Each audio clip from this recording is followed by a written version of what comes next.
তোমাদের প্রথমে আমি বলবো কলকাতা পুলিশ পিলি পরীক্ষা হবে, তারপরে মাঠ হবে পিএনটি পিইটি, তারপরে হবে তোমাদের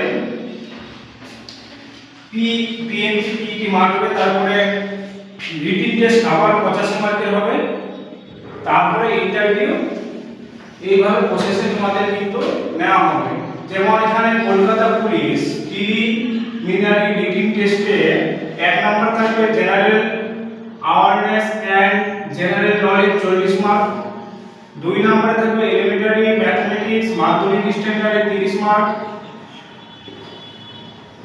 3 নম্বরে থাকবে রিজনিং 30 মার্ক। তাহলে তোমাদের হলো কি 40 30 আর 30 100 মার্কের পরীক্ষা, কিন্তু 40 30 30 100 মার্কের পরীক্ষা। এখানে তোমাদের করতে হবে কি, তোমাদের পরীক্ষা হচ্ছে আগামী 21/12/2025 তারিখে। তোমাদের প্রথমেই করতে হবে এখানে জেনারেল নলেজ।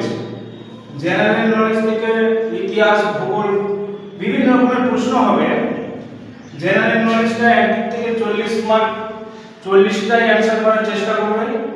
তারপরে তোমাদের হচ্ছে কি এখানে ম্যাথমেটিক্স মাধ্যমিক স্ট্যান্ডার্ডের যে তোমার অঙ্কগুলো হবে সেগুলো ওখানে টাচ করতে হবে কিছু।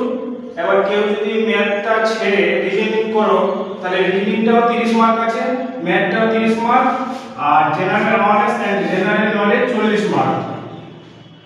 তো তোমরা আগে পরীক্ষা যখন শুরু হবে ওই মার্কশিট ভালোভাবে দেখে নেওয়া।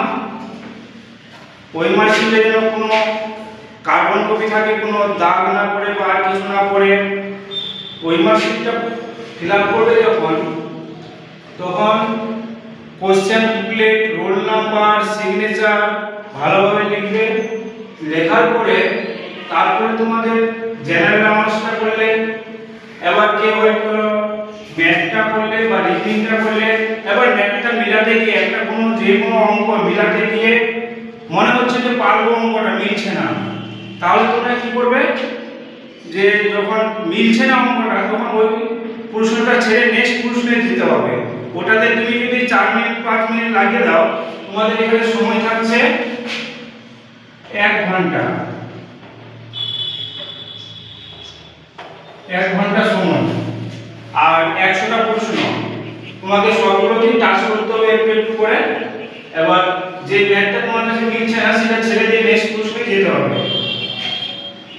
তারপরে